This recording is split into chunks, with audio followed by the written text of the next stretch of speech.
Hey everybody, it's Christopher Burgess here this week, and it is going into the 7th week of the school, and this is the video blog number 6 from last week's number 5, which was 2 weeks total of that last video blog. So there's a lot of information in that last one.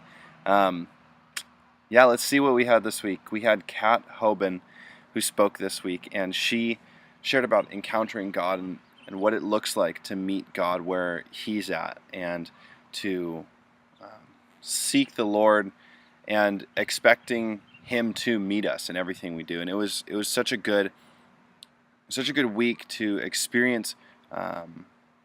Just a brand new speaker that has taken a whole week to herself, and it was absolutely amazing to watch her grow in her giftings. And as she's leading this school, it was awesome to see how she was taking on a half a week of teaching and leading the school at the same time. It was a privilege to be part of her first week of teaching here in Kona. And I think the thing that really stood out to me a lot this week was her talking about long-suffering, which is the fruit of the Spirit in the KJV, or it's also patience in the NIV or the NASB or whatever modern translation you're usually reading. It's patience. And she talked about how we've got to have patience in meeting with the Lord and seeking Him in what we do, being patient to know that He'll show up, and patient in His promises. And it was a blessing to hear that from her, and it brought a lot of revelation to students about what it means to be patiently seeking the Lord, and knowing that if there isn't an encounter coming at the moment, that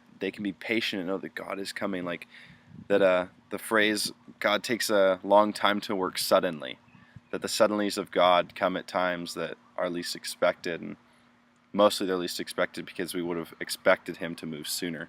So Kat brought an amazing word this week, and halfway through the week we sent our teams out on faith journeys. And faith journeys are a time where we send out each team just as students with no staff, and they go out and they ask the Lord whatever they're supposed to do, and they do that for that whole day or wherever they're supposed to go. And so they sit down, they ask God for words like,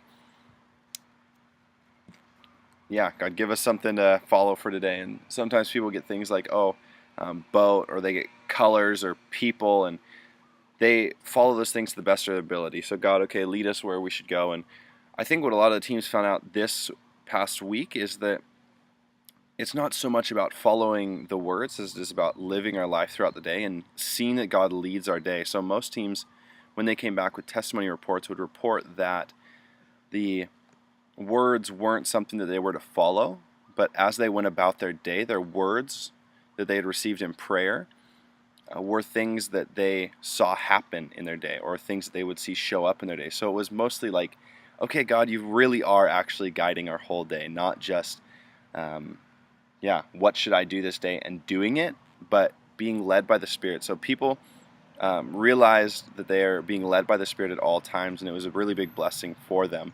It really changed the way they view their following the Lord every single day. So that was really cool.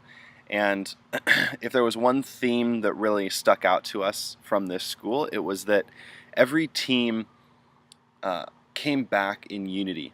That there was so much more unity brought from this one event than there has been from anything else throughout the whole school. So each team came back and they're like, we came back more unified. We had to lean into each other for everything on this trip, that tempers flared or attitudes flared. And so people had to make the decision to choose each other. And we saw amazing breakthrough in students. In every testimony, there was unity in it. And so it was really cool to see what the Lord was doing all throughout that day. And it was a great day to hear back about. The testimonies were awesome. And so we met with our team that evening, and we've got all our India visas back, which is awesome. So now all of us will be able to go to India. We're still waiting, I guess, on one more who her passport is in Canada. So if you can be praying for that to get back quickly, that would be amazing. So thank you very much for that. And so our team is doing awesome, growing together as a family. As I said, like, unity is just a main theme, and we keep growing together. And so today we have lunch as a team, and gonna, yeah, just be bonding together more and talking about ministry and talking about what the Lord would have for us in Dharamsala, India. And yeah, it's just gonna be an absolute blessing to be able to go there. And I just, yeah, thank God for the team that I have. It's um, yeah, He's really placed together an awesome team, and looking forward to ministering with all of these people in the nations. And yeah, that's about it. I want to share my need at the end that right now, to be able to go to India, I'm still in need of about $2,000. So if you feel like you want to give to that, you can just go to my blog, which is usually where you'll watch this video from. It's on the right hand side of my blog, or if you're watching on YouTube, you can go to the text right below the video. So hit show more and you can follow my blog, and it's on the right hand side of the blog, and you can go there. And if you would like to give anything from $5 even all the way up to the 2,000 is such a blessing and a necessity that without it I will not be able to go to India. So I know the Lord will bring it in. He has every year, but you can be a part of that as well. So thank you so much for watching my videos. I'm glad that there are people watching it out there. There's more hits every single video. So thank you so much, and please share it with your friends. Thank you.